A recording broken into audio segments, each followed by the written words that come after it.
Muy bien, amados hermanos, ahorita entonces nos preparamos para recibir la palabra del Señor. Para eso, les invito que desde sus hogares, desde donde usted se encuentre, pueda acompañarme a hacer esta oración para que Dios bendiga esta palabra que vamos a recibir de parte de Él y que Él pueda abrir nuestra mente y nuestro corazón para poder recibir esa palabra implantada, la cual puede, dice la Escritura, salvar nuestras almas. Así que oremos. Gracias, Señor, porque nos das tu palabra, porque sabemos que no solamente podemos vivir de pan, sino de toda palabra que sale de tu boca. Gracias por tu palabra que a continuación vamos a recibir. Te rogamos que el Espíritu de Dios pueda abrir nuestro corazón para recibir esa palabra implantada.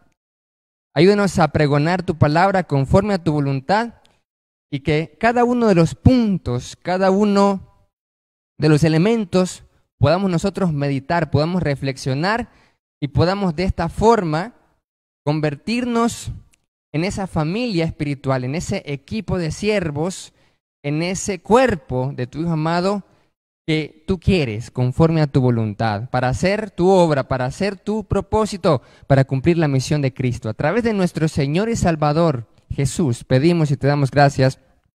Amén. Muy bien, amados hermanos, que Dios les bendiga nuevamente. Vamos en este día a meditar en el mensaje que ha sido titulado, y probablemente lo hayamos visto en la semana a través del WhatsApp, del Facebook, etc. Talento cristiano. ¿Cómo? Talento cristiano. Y vamos entonces a ir a la palabra de Dios y vamos a ir a Efesios capítulo 2. Mire qué interesante, Efesios capítulo 2, en el versículo 10, para iniciar. Efesios capítulo 2, versículo 10, dice así la palabra del Señor. Pues somos la obra maestra de Dios. ¿Qué es lo que somos? Somos la obra maestra de Dios, dice la Escritura. Él nos creó de nuevo en Cristo Jesús a fin de que hagamos todas las buenas obras que Él preparó para nosotros tiempo atrás. Palabra del Señor. Aquí, amados hermanos, el apóstol Pablo le dice a los efesios, y nos dice a cada uno de nosotros también, que somos obra de arte de Dios. Así es. Todos nosotros, usted, ¿cómo está configurado? Usted tiene una configuración especial de parte de Dios. Y a eso le vamos a llamar su forma espiritual. Usted y yo tenemos una forma espiritual particular, diseñada por Dios. Por eso, aquí dice la Escritura que somos, usted y yo, todos nosotros somos la obra maestra de Dios, dice en esta versión. Dice en la Reina Valera del 60, porque somos hechura suya, dice, hechura suya, como un vestido, una hechura. Somos hechura suya, dice. Entonces también se puede traducir como obra maestra de Dios. Pero ¿para qué es usted una obra maestra? ¿Para qué soy yo una obra maestra esculpido por las mismas manos de Dios? ¿Para qué? Dice que Él nos creó de nuevo en Cristo Jesús. Eso significa que nosotros, obviamente, antes de Cristo, llegamos roto a Cristo. Llegamos roto por todos nuestros traumas, por todos nuestros pecados, por todas las experiencias negativas que hemos vivido y llegamos roto a Jesús. Y Él viene y nos crea de nuevo. Nuestro Padre Celestial nos crea de nuevo en Cristo para hacernos nuevamente una obra maestra de Él. Y ese proceso de transformación es un cambio de nuestro carácter. Y el carácter es realmente lo que somos. Pero ¿qué es lo que somos? La obra maestra de Dios. Y esa obra maestra de Dios se va perfeccionando cada día. Hasta que, como dice la palabra, de gloria en gloria reflejemos el carácter de Jesucristo. ¿Para qué entonces Él nos crea de nuevo y para qué nos transforma? Siempre hablamos de la madurez, hablamos de hecho de que la tentación y la adversidad son pruebas para que nuestro carácter crezca, para que podamos madurar. ¿Pero madurar para qué? O sea, ¿cuál es el fin de madurar? Mire qué interesante. ¿Para qué madurar? ¿Para qué usted y yo necesitamos madurar esa obra de arte que somos? ¿Para qué tenemos que madurar? Por cierto, eso es muy importante, tenemos que madurar. Porque si pasamos años en el cristianismo solo como congregantes, significa que probablemente no hemos entendido el propósito de Dios. Sí, el propósito de Dios es que podamos reflejar a Jesús, podamos madurar, podamos crecer para que nuestro carácter sea semejante al Hijo de Dios, al nuevo hombre creado en Cristo Jesús. No según la vieja mujer, el viejo varón, sino que ahora ser un varón de Dios. ¿Pero para qué? Dice la Escritura, a fin, ahí está el propósito, ahí está el para qué. A fin, dice, de que hagamos las buenas obras que Dios preparó para nosotros tiempo atrás. Las buenas obras mejor dicho, las buenas obras es nuestro ministerio. Así es, amados hermanos. Usted y yo tenemos un ministerio que hacer. Pero yo pensaba que el ministerio era para los predicadores, para los líderes o para los varones, podamos decir en algún momento. Pensé que eso era el ministerio. No, la Escritura les habla a todos y cada uno de los miembros de la congregación. Y dice que Dios, primero que somos obra de arte, pero para que podamos andar en las buenas obras, en el ministerio, porque las buenas obras es el ministerio, las buenas acciones, las buenas obras es el ministerio que Dios preparó de antemano. Eso significa, hermanos, que según este versículo, además de todo lo que hemos dicho, el ministerio suyo y mío Dios lo preparó de antemano. No es que surgió de casualidad, no es que estuvo ahí una oportunidad, entonces me llamaron, voy a servir, voy a involucrarme. No es así. Dios preparó, mire, Dios planificó. Y hablamos de esto, de la planificación, hace más o menos 15 días.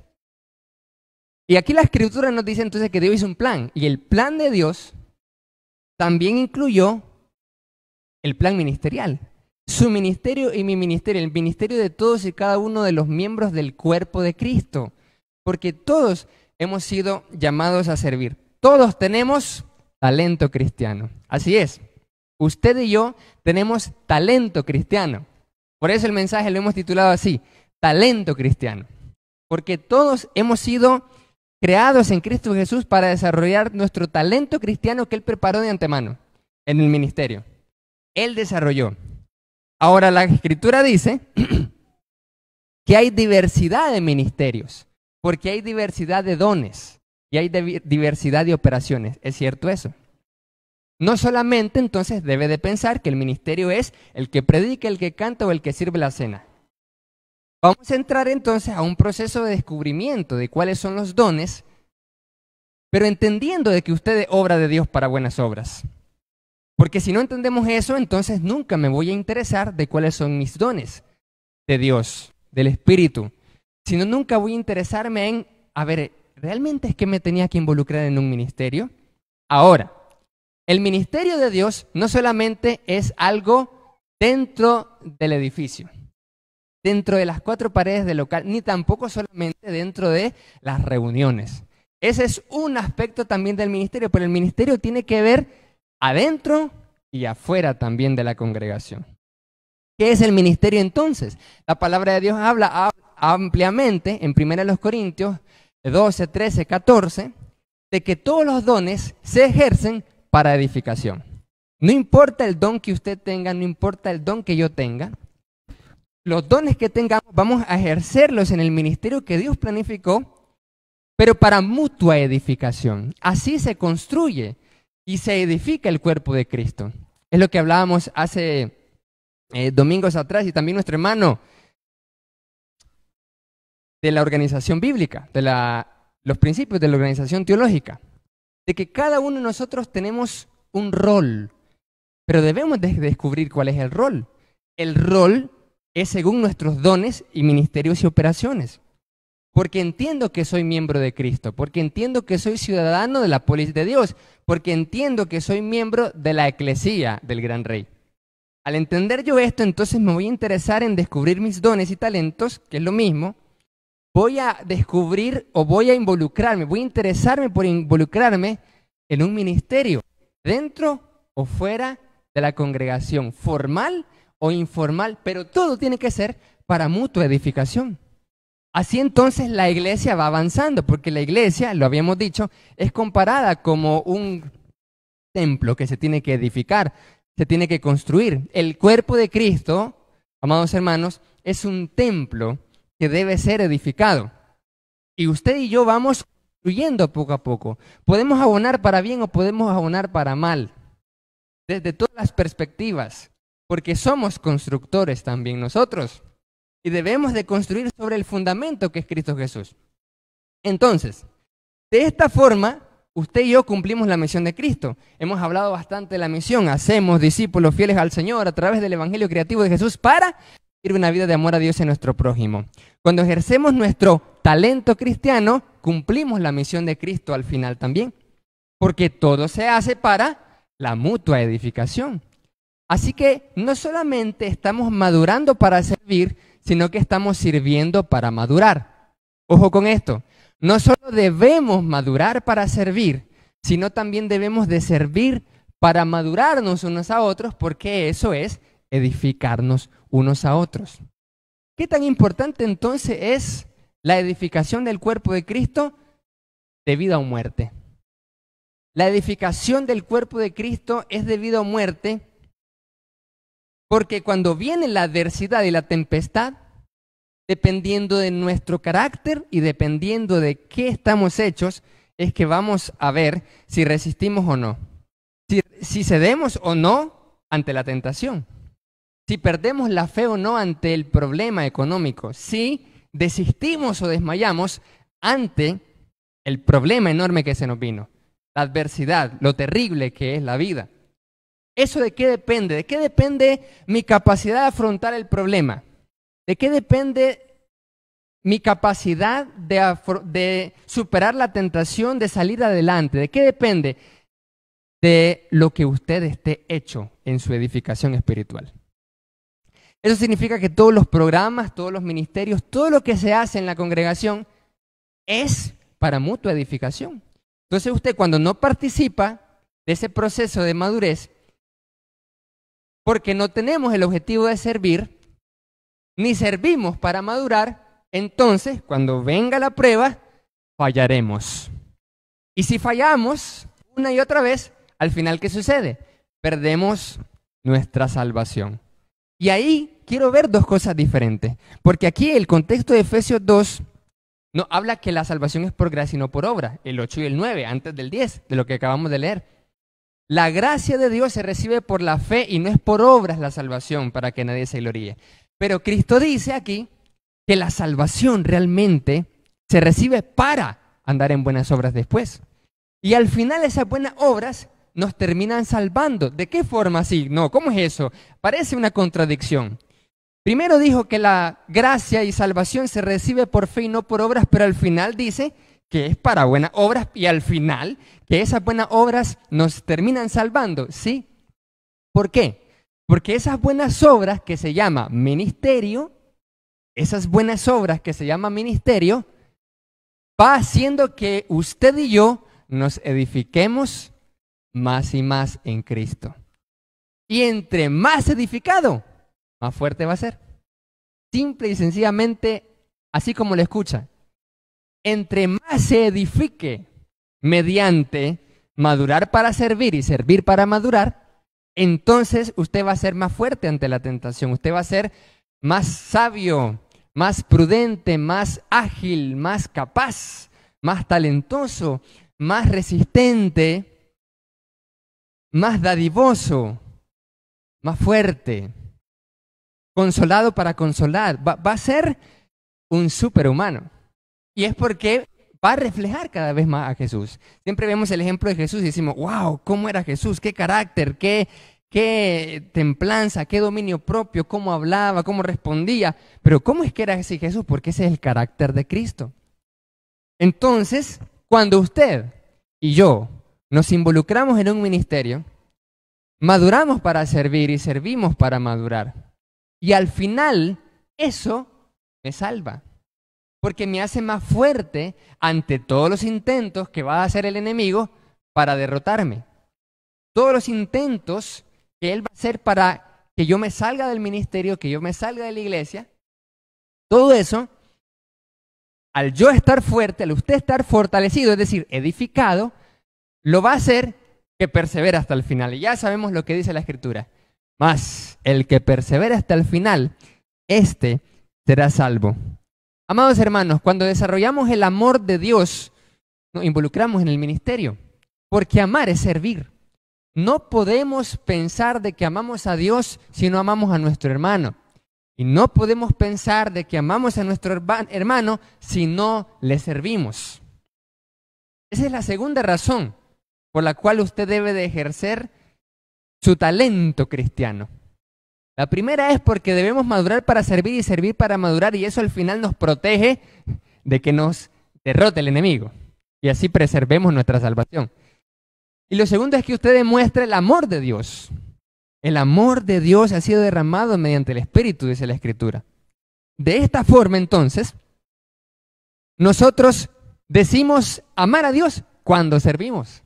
Porque servir a nuestro hermano es amar al hermano, y amar al hermano es amar a Dios, y amar a Dios es amar al hermano, y amar al hermano es servir. Todo está interconectado. Así es, hermano, amigo que nos pueda estar escuchando, todo está interconectado. Por lo cual, ¿cuál es su talento cristiano?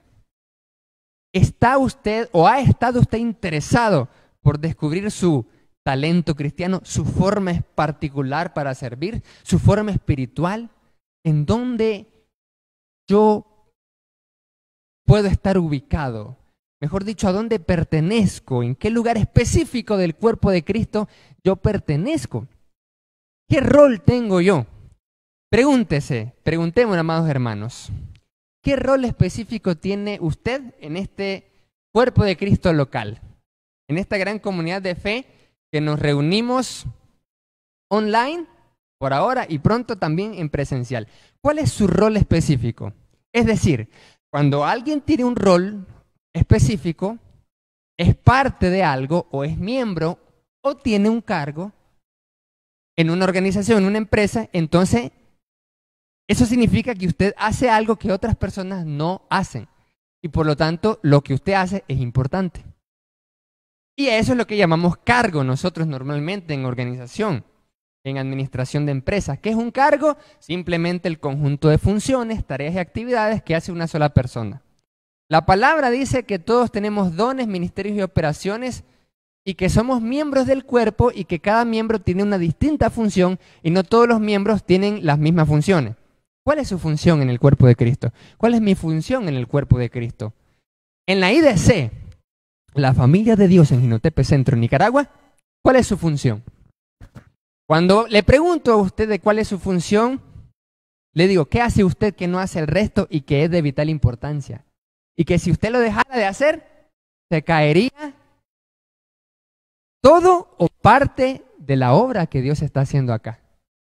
Preguntémonos, ¿qué rol tengo? Si usted dice, bueno, si yo me retirara de la iglesia, si yo me retirara de conectarme, si yo me retirara del edificio, preguntémonos esto, ¿habrá alguna diferencia o no? ¿Se sentirá? ¿Se notará? ¿O no se notará? ¿O vamos a ser fácilmente sustituibles? ¿Cuál es nuestro rol, amados hermanos? Cuando nosotros ejercemos nuestro talento cristiano, el Señor nos convierte al final en columna del templo de Cristo. Y una columna es algo que está sosteniendo una parte importante, por lo cual debemos estar sólidos y para solidificar, porque estamos sosteniendo una parte importante del cuerpo de Cristo, al edificarnos unos a otros. ¿Cuál es nuestro rol? ¿Cuál es su rol? ¿En qué lugar específico del cuerpo de Cristo usted está perteneciendo? Usted está siendo parte vital e importante, a tal punto que si lo dejara de hacer, por lo menos esa parte del edificio de Cristo, por lo menos esa parte del cuerpo de Cristo se desmoronaría. ¿Cuál es su función vital? Pero si decimos, no, nadie me notaría, entonces es momento de reflexionar y pensar si estoy ejerciendo mi talento cristiano. Primero, para salvarme. Segundo, para poder demostrar el amor de Dios. Y tercero, para ver si realmente estoy siendo de importancia. Cuando nosotros tenemos un concepto distinto de lo que es ser importante, más bien hacemos lo contrario. Dejamos de servir. Porque nos creemos a veces los importantes. Entonces decimos, no, yo no me involucro al ministerio del hermanito o al proyecto del otro fulano. Porque yo soy muy importante, porque no estoy de acuerdo, porque no me gusta, porque me cae mal. Entonces a veces nosotros nos sentimos demasiado importantes o estamos haciendo cosas más importantes para consumir nuestro tiempo que el de poder colaborar en algo en este cuerpo de Cristo. Así es cuando todo lo demás se vuelve más importante que el cuerpo y la obra de Cristo. Que a pesar de que somos miembros del cuerpo de Cristo, estamos más pensando en nuestros propósitos o proyectos, porque no hemos entendido la importancia de la obra de Dios, de la misión de Cristo en la tierra, y por lo cual no ejercemos ni descubrimos, mucho menos, cuál es el talento cristiano. Amados hermanos, una vez entendido esto, recordamos que aquí en la iglesia, en la IDC La Familia de Dios, tenemos un ministerio específico llamado Ministerio de Talento Cristiano, que se encarga de dirigir, de administrar la gestión del talento cristiano. Hemos hablado de que todos tenemos talento cristiano y de los propósitos por los cuales es muy importante y vital de que usted y yo seamos parte vital del cuerpo de Cristo al ejercer nuestro talento cristiano. Pero ahora una segunda parte que me gustaría compartir es que ese talento cristiano se debe de gestionar. Así es. Gestionar es administrar, es manejar. Entonces, ¿cuál es la gestión adecuada de ese talento? ¿O cómo debemos gestionar adecuadamente el talento cristiano? Ok, ya estoy claro de la importancia de ejercer mi talento cristiano porque soy hechura de Dios. Pero ¿de qué forma los servidores, los líderes, la iglesia, debe de gestionar adecuadamente, correctamente el talento cristiano? Ya sabemos que todos los miembros del cuerpo de Cristo, de una iglesia local y de todas las iglesias a nivel universal, tenemos talento. Pero ¿cómo se gestiona ese talento? Aquí están los principios bíblicos para gestionar el talento cristiano. Cuando no se gestiona el talento cristiano, nosotros vemos muchos problemas entre líderes y servidores y administradores. ¿Sí o no? La mayoría de los problemas que vemos en nuestras iglesias, en nuestras congregaciones, en los ministerios, en las misiones, en los institutos, en todo es por una falta muchas veces de una correcta gestión del talento cristiano. En términos empresariales, esto se le llama gestión del talento humano. Antes se le llamaba, secularmente hablando, antes se le llamaba administración de recursos humanos. Pero leyendo, estudiando la Escritura, nosotros descubrimos que sí, aquí hay principios interesantes de la gestión del talento cristiano. Pareciera una aplicación de la gestión del talento humano al cristianismo, a la iglesia, pero no, aquí más bien en la Biblia, en la palabra de Dios hay principios interesantes que nos dan la luz, que nos dan las directrices para que podamos gestionar el talento cristiano de manera adecuada.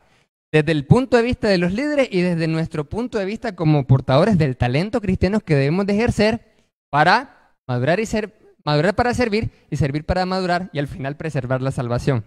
¿Cuáles son entonces esos principios bíblicos para una correcta gestión del talento cristiano? Los principios son los siguientes. Número 1, la planificación, que ya ahondamos en eso hace 15 días. El principio número 2 es la organización de ese talento cristiano, que se ahondó en el mensaje pasado. Y usted se pudo haber perdido los 2 mensajes anteriores de esta nueva serie titulada Proyecto Eclesía. No se preocupe, que eso ya está en nuestro canal de YouTube, de la IDC, La Familia de Dios, para que usted pueda buscarlo y no se pierda de estos 2 primeros principios, de cómo gestionar correctamente el talento cristiano. El número 1, la planificación, y número 2, la organización. Pero vamos al punto 3, al principio número 3. Del 3 en adelante es que vamos a estar meditando también. 3, el reclutamiento. Dice la palabra de Dios en Mateo 10, 1 al 4 de la siguiente forma. Vamos a leer esto interesante. Mateo 10, 1 al 4 dice así.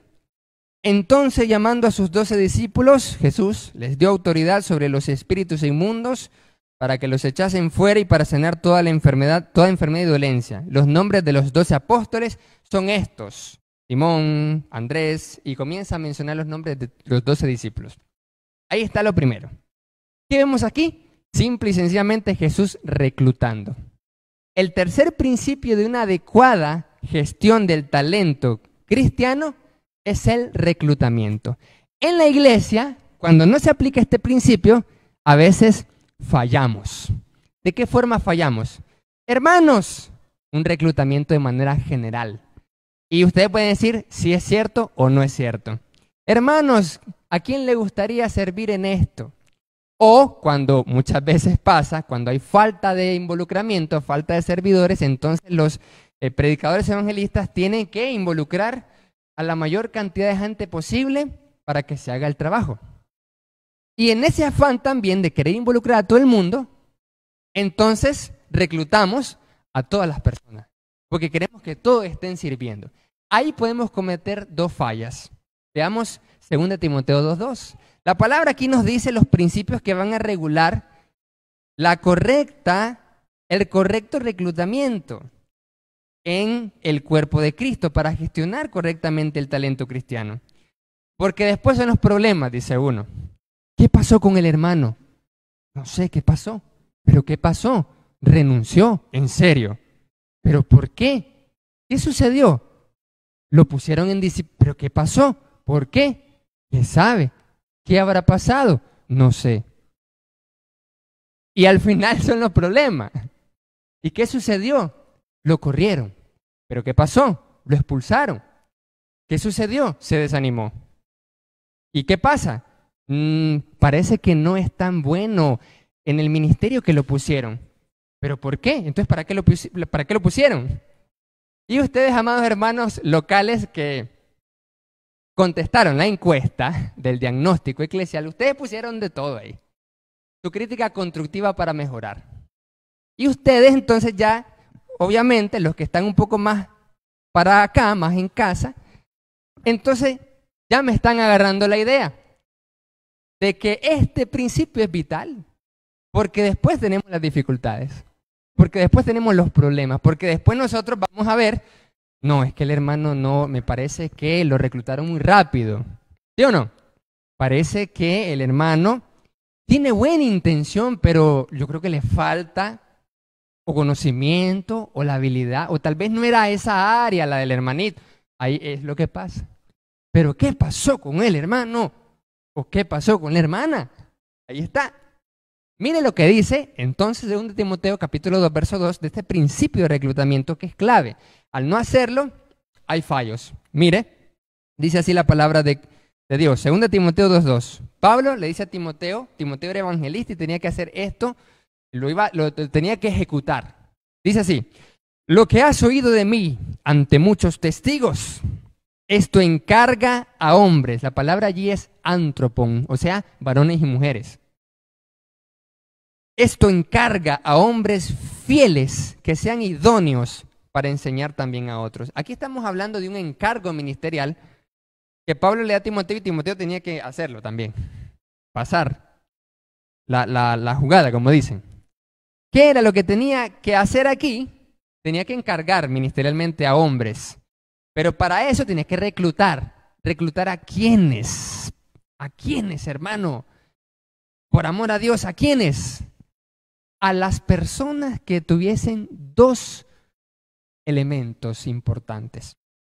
El primero es la fidelidad y lo segundo es la idoneidad. Ahí está. Lo primero es la actitud y lo segundo es la aptitud. Actitud con C en lo primero, aptitud con P lo segundo. Cuando nosotros, por el afán de querer involucrar a todo el mundo, podemos involucrar a personas que no son fieles. Porque no hemos examinado correctamente si son fieles. Queremos involucrarlo. ¿Por qué? Porque tal vez solo estamos viendo el talento cristiano. Ese es un error que todos nosotros, yo y todos nosotros cometemos a veces. Por el afán de involucrar a personas en el ministerio, no vemos lo primero que Pablo le está encargando a Timoteo. Timoteo, tenés que encargar a los siervos de Dios. Todos tienen que ser siervos. Pero esos siervos que le vas a encargar algo especial, una misión específica, deben de ser primeramente fieles, deben tener las actitudes correctas. No solamente, lo miro que el hermano tiene iniciativa. No, la iniciativa no basta. La iniciativa no es suficiente. No es suficiente tener tampoco talento cristiano. No es suficiente el querer servir o tener el anhelo o la buena intención. No es suficiente el que de repente, el hermano se mira disponible, está ahí moviéndose.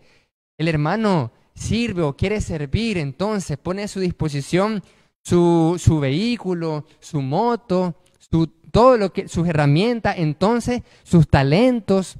Entonces mira que está adecuado para servir y al final no es fiel o nunca lo fue, mejor dicho. No es realmente, no era una persona fiel porque nunca tuvo las actitudes correctas y es por eso que nosotros debemos primeramente ver que el siervo de Dios, todos nosotros, usted y yo que debemos de ejercer el talento cristiano, debemos ser fieles. Fieles en todo. También la palabra fiel se puede traducir como dignos de confianza. Porque el encargo ministerial es algo que solamente una persona digna de confianza, fiel, puede hacer. No significa esto perfecto. Es perfecto el hermano, entonces hasta que a él parezca un perfecto, entonces que vamos a ponerle, no. Si no, entonces nunca nadie serviría. Ni yo, ni usted, nadie serviría a Dios. Pero sí estamos hablando de una fidelidad aceptable. Estamos hablando de que sea digno de confianza. Eso es lo primerito. No basta la buena intención o el querer servir o que se puso en disponible. No. Requiere fidelidad en todo. Y lo segundo es la idoneidad. Dice que sean fieles e idóneos. Pero miren el juego de palabras que usa aquí. Esto encarga a hombres fieles. Es decir, que lo primero que tienen que ser es fieles. Que como que lo tengan por defecto de fábrica la fidelidad. No me refiero al nacimiento, sino que sean ya fieles, no que los vamos a hacer fieles o que los vamos a fidelizar. Pero esto es complicado, podemos decir, porque en la iglesia, ¿cómo podemos encontrar hombres fieles? Es por eso que estamos hablando del proyecto Eclesia, que la idea es que maduremos y maduremos. Entonces, que sean fieles, pero dice, esto encarga a hombres fieles que sean idóneos. No se refiere buscar al que tenga el talento solo, no. Al fiel que tenga el talento. No busques al talentoso. Busca al fiel que es talentoso. Lo diré una vez más. No busques al talentoso, sino que busca al fiel que es talentoso. Porque dice aquí, fiel que sea idóneo. Algo idóneo significa que es adecuado, propicio, porque encaja. Es como cuando nosotros podemos comprar de nuestro celular esto se llama protector, ¿cierto? Tenemos un protector. Como hay diferentes modelos de celulares, hay diferentes protectores. Este es adecuado, es idóneo para el modelo que tengo, entonces eso se llama que sea idóneo. Eso es lo que hablamos en Efesios 2:10, de que Dios nos hizo con una hechura suya, específica. Cada uno tiene una hechura diferente. Así como los modelos son diferentes y los protectores son diferentes, cada uno con su modelo, cada uno con su hechura, con su obra de arte específica. Entonces, la idoneidad es encontrar a la persona adecuada para la tarea adecuada. Eso es idoneidad. Buscar a la persona correcta con su forma espiritual correcta, que ya sea fiel, eso ya lo hablamos de que sea fiel, pero ahora estamos hablando que ese protector de celular encaje con el modelo de celular que es. Eso se llama idoneidad, que sea adecuado, que encaje, que tenga los dones específicos para ese ministerio, las actitudes correctas, los conocimientos, las habilidades a desempeñar propicias, adecuadas para la tarea determinada. Si es para dirigir cantos, si es para predicar, lo que es, y todos los dones y ministerios que podamos nosotros entender. Eso es lo segundo. Y esto se aplica en el principio del reclutamiento y la selección, que es el siguiente principio. En el reclutamiento estamos claros, y en la selección, pues lo mismo. 2 Timoteo 2:2, Mateo 10:1-4, pero antes de seleccionar, hay algo que vemos en 1 Timoteo 3:10. Dice así la palabra del Señor. Hay un principio, dice, y estos, hablando de los diáconos, y de los ancianos, dice, y estos también sean sometidos a prueba primero, y entonces ejerzan diaconado si son irreprensibles. Este principio es el principio de la selección. Para seleccionar, se debe aplicar el periodo de prueba. El periodo de prueba. Mire qué interesante. En muchas iglesias, el reclutamiento y la selección no pasa así. Yo recuerdo que estuve en una iglesia por bastante tiempo y en cada año, no sé si aquí se hacía también o en otras congregaciones, se hacía de la siguiente forma. La asamblea, ahí está toda la asamblea. Los cargos duraban una vez al año, un año duraban. Y entonces ya en la asamblea se proponía, como dirían por ahí, al dedazo. Mire qué cosa. Ahora, ¿quién proponemos que sea a cargo del Ministerio de Jóvenes? Mire bien, el Ministerio de Jóvenes, qué importante que es. Así todos los ministerios. Y salía uno, o sea, cualquiera podía opinar. O propongo al hermano tal, ok, ¿cuántos están de acuerdo? Amén. Entonces, era por mayoría, era por democracia, era por voto popular. Y uno puede decir, ¿qué tiene de malo eso? ¿Acaso en la iglesia no debe haber democracia? La iglesia es teocrática, ya lo hablamos en mensajes anteriores. Cuando eso pasaba, ¿qué era lo que se miraba en la experiencia? Que muchas veces no era ni fiel ni idóneo. Eso significa, amados hermanos, que se debe hacer una gestión de talento cristiano. En este caso, Pablo le había encargado esa gestión de talento a Timoteo. ¿Y quién era Timoteo? Evangelista. Hacía obra evangelista donde él se encontraba. Entonces, aquí vemos un principio de que realmente el liderazgo, los que están al frente o que tienen mayor experiencia o madurez, deben hacer esa gestión del talento. No es como que propongo al hermanito, entonces ya salían varios, ahora votemos y ya quedaba uno. A los 6 meses dejaba el cargo, o no cumplían los objetivos, o nunca fue fiel, o no era idóneo, etc. ¿Se avanzaba? No se avanzaba nada. Y el año anterior, por ejemplo, el ministro de Jóvenes anterior podía haber avanzado algo y tener buenos planes para el siguiente año, pero como solamente duraba un año, y el que se proponía dependía de que era popular o no, y ya sabemos que lo popular no necesariamente significa que sea lo más idóneo, entonces adiós y ahora va el otro, y así, año tras año, y no sé en cuántas iglesias más se hace así.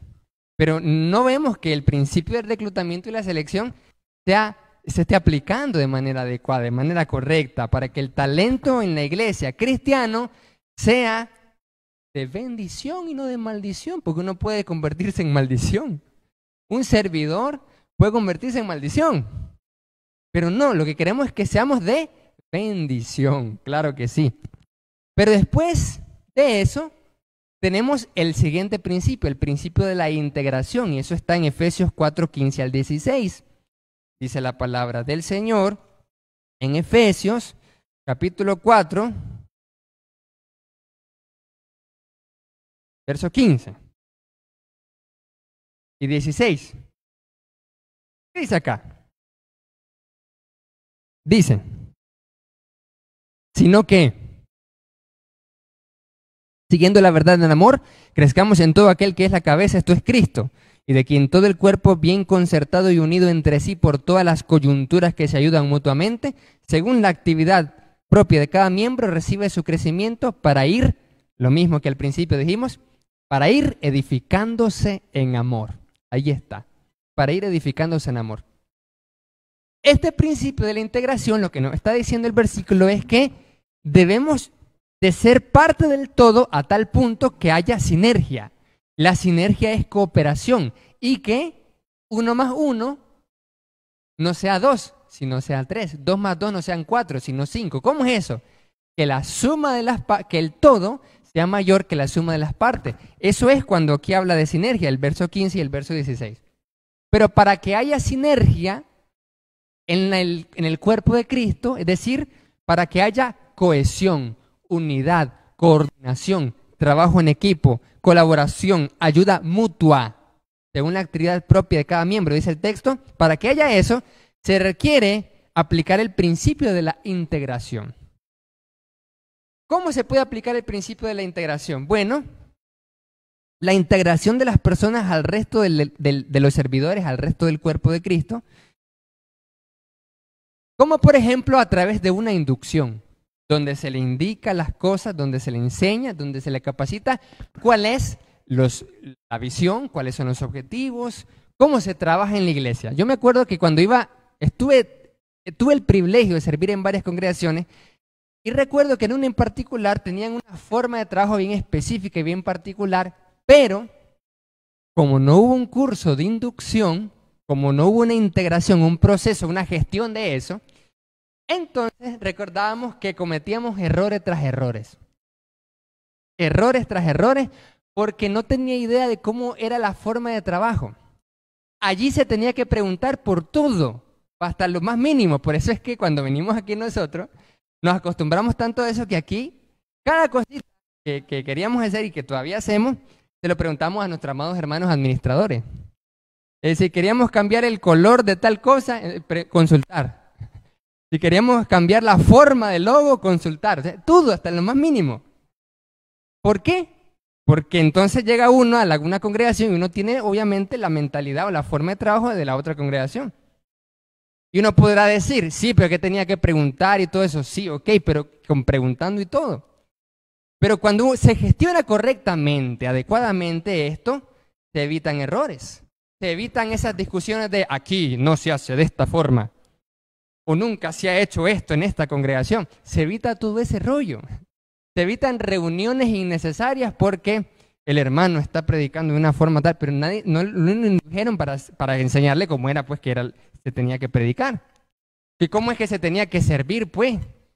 No hay una inducción, no hay una integración, entonces hay problemas. Y ahí comienzan los pleitos, ahí comienzan los roces. Terrible, terrible. Recuerdo en una ocasión que a un consiervo le dije, hermano, ayúdame para hacer unos flyers, unos volantes allí, para que podamos ponerla en Facebook del ministerio que yo estaba a cargo. Miren qué interesante.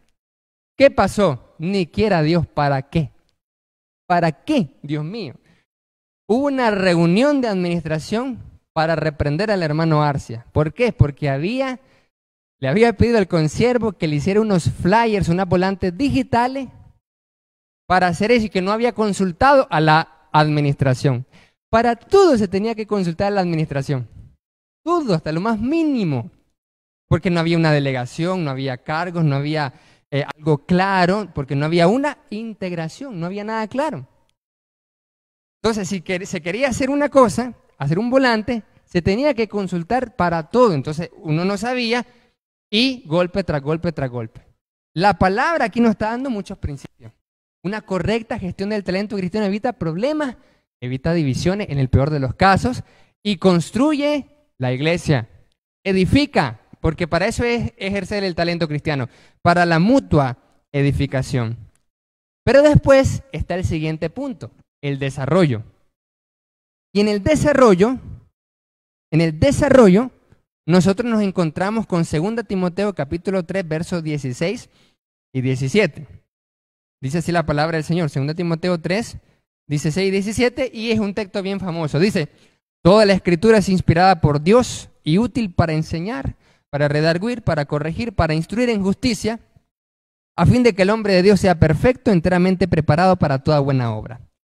Estamos hablando aquí de desarrollo del talento cristiano. Hemos hablado de que la misión de Cristo son varios propósitos: adorar a Dios, amarnos en comunión, madurar en obediencia, evangelizar y restaurar, y crecer en servicio. Hablamos de que maduramos para servir, servimos para madurar también. Entonces, para que la madurez vaya creciendo, para que, como dice primero los Corintios 15:58, que crezcamos en la obra del Señor siempre, pues debemos de desarrollar el talento cristiano. Y el desarrollo del talento cristiano tiene 4 etapas, en las que hemos podido observar y analizar un poco. Entre las iglesias de Cristo hay 4 etapas, que las 2 últimas no están tan desarrolladas probablemente. Y puede que la primera tampoco, y más la segunda etapa. ¿Cómo así? ¿Qué pasa con el cristiano? Muy bien, el cristiano se bautiza, sea varón y mujer. Si es mujer, viene y dice, me bautizo y de repente la están involucrando en el ministerio de niños. Si es varón, comienza a orar y todo eso. Después de un tiempo, comienza a servir, a desarrollar su talento cristiano. Pero todo ese proceso de desarrollo no está siendo adecuadamente gestionado. Después, en un determinado momento de estar involucrado con los jóvenes, dice ese joven, quiero entrar a Vica, quiero irme a Baxter. Entonces, ahí va la segunda etapa. La primera etapa es el discipulado que hace la iglesia local. La segunda etapa del desarrollo de ese talento cristiano, que es lo que mejor está, que son los institutos bíblicos, se le llama formación ministerial. En términos seculares sería formación profesional, pero en este caso sería formación ministerial. Es decir, ¿qué hace un instituto bíblico o una universidad teológica? Lo que hace es formar profesionalmente en el ministerio a una persona para que se pueda dedicar a la profesión desde el buen punto de vista de la predicación, de servir en el ministerio, de ejercer todos sus dones y talentos. También está la perspectiva de que no necesariamente que se va a dedicar a eso, pero que sí entre a estudiar la palabra para desarrollar toda su madurez y su talento. Pero ¿qué sucede? Sale una vez que sale del instituto o de la universidad, ya completando la segunda etapa, que es la formación ministerial, viene, y eso es lo que no está tan desarrollado. Gracias a Dios, por ejemplo, en Vica sí, hay programas de posgrado. A eso se le conoce la tercera etapa como especialización ministerial, donde viene la persona y dice, bueno, me voy a especializar porque están dando cursos de posgrado, en donde yo puedo mejorar mi predicación. Entonces está la oratoria, está la exégesis, el ministerio profético y todos los posgrados o diplomados que tal vez hemos escuchado o participado en Vica y en Baxter también, entre otros institutos que son instrumentos del Señor. ¿Qué pasa entonces ahí? Ahí está la tercera etapa, pero la cuarta etapa es la que vemos que nos hace falta a veces. Cuando ese egresado sale del instituto o de la universidad teológica y llega a la congregación local, nosotros suponemos que ya está capacitado para ponerlo a hacer de todo. No es así. Primero porque a veces puede fallar lo que es la inducción, la integración.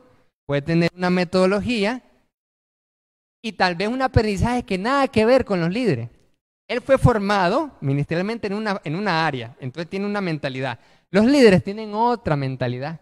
Viene el egresado de Vica o de Baxter o quien sea, con mucho entusiasmo para desarrollar el talento cristiano que tiene, para servir a la iglesia, para edificar el cuerpo, para ayudar, para amar, todo lo bonito.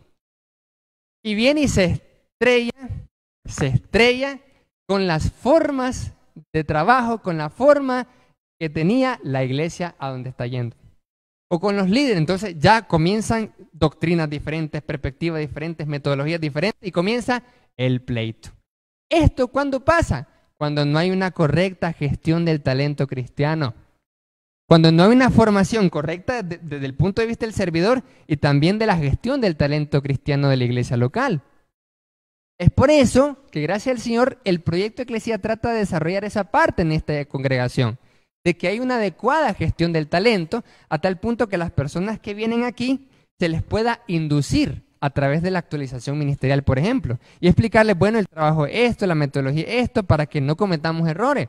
Y también abierto a ¿qué le parece? Opine, podemos mejorar este proceso, porque usted, aunque esté recién salido de la institución, no significa que esto es lo que tiene que hacer nada más, no, sino que puede aportar y mejorar también. Mire qué bonito. Pero entonces es por eso que cuando ya eso pasa, esto es lo bonito de la gestión del talento cristiano. Cuando eso pasa y aplicamos estos principios, se pierde la ambigüedad. Se pierde completamente la ambigüedad. Es decir, que cuando la persona está clara desde el principio, ya va a saber si está de acuerdo o no. Entonces dice, no estoy de acuerdo, no me gusta, me voy. Y se va. El triste, lamentable, pero está claro, sí. O sea, nos ahorramos tiempo, problemas, reuniones, todo eso se ahorra uno. Pero también la ventaja es que el que está claro desde entrada, me gusta. Vamos a por ello. Ahí está. Eso es una adecuada gestión del talento cristiano, amados hermanos. Y las iglesias y los líderes y los servidores se evitan un montón de problemas cuando se gestiona correctamente el talento cristiano en esas 4 etapas. El discipulado, luego cuando lo enviamos al instituto o a la universidad, cuando se especializa y cuando se capacita. Y cuando se capacita es cuando se adecúa la persona al cargo específico dentro de la congregación local. Porque la formación ministerial y la especialización ministerial no es suficiente, habíamos hablado, sino que también es importante la capacitación, porque son 3, formación, especialización, capacitación ministerial para que esté adecuado al cargo de la iglesia específica, del punto geográfico específico, de la cultura específica, de la forma que tiene la iglesia específica y del punto histórico en donde se encuentre también. Ahí está el desarrollo del talento cristiano para que sea mejor cada día más. Desarrolle sus conocimientos, habilidades, actitudes, destreza, todo para gloria y honra del Señor y edificación del cuerpo de Cristo. Y el siguiente principio, la motivación. ¿Cómo motivar al equipo de trabajo? Una vez que sea reclutado, seleccionado, integrado, desarrollado, ¿cómo se le motiva? La motivación está en Romanos 12:10. Romanos 12:10 dice, al que honra, honra, al que respeto, respeto. Y si alguien es digno de reconocerle, o mejor dicho, si alguien recibe una especial distinción, todos comparten su alegría. Ese es el ambiente de reconocimiento, de logros, de aceptación, de alegría. Así nosotros formamos un equipo de trabajo, un conjunto de servidores y líderes motivados cuando valoramos las cosas buenas que se hacen, no solo lo malo, sino se elogia y se reconoce lo bueno, los logros, se agradece, se valora. Gracias por el trabajo que estás haciendo, gracias por el ministerio que estás desempeñando, gracias por tu colaboración, hermano, gracias por tu enseñanza, hermana, a los niños. Es muy valiosa tu enseñanza, lo que estás haciendo con las damas es importante. Eso es motivación. Y se requiere una motivación continua, se requiere una motivación constante para que el cuerpo de Cristo vaya de edificación en edificación. Amados hermanos, estos son los principios, algunos de los principios que estamos viendo para una correcta gestión del talento cristiano. Esto es un llamado para que podamos reflexionar y decir, en primer lugar, ¿estoy descubriendo mi talento y lo estoy ejerciendo? Primero, desde el punto de vista del servidor. Y desde el punto de vista de los banqueros, que tenían que agarrar esos talentos y multiplicarlos, que son los siervos, los líderes, ya más adelante, la pregunta y la reflexión es, ¿estamos gestionando en nuestra congregación, en las congregaciones que puedan escuchar este mensaje, de manera correcta, adecuada? ¿Estamos gestionando el talento cristiano en todas las etapas? ¿Estamos gestionando correctamente el talento cristiano en la primera etapa? ¿Estamos gestionando correctamente el talento cristiano desde los institutos bíblicos a los cuales gestionamos y administramos? ¿Estamos gestionando correctamente el talento cristiano de los servidores que vienen aquí y que son parte? Esta es una reflexión, amados hermanos. Y al hacer esta reflexión, el propósito es que podamos mejorar y decir, bueno, tenemos que aplicar estos principios, tenemos que dejar las viejas formas que nada que ver, para gloria y honra del Señor. Que Dios les bendiga, amados hermanos.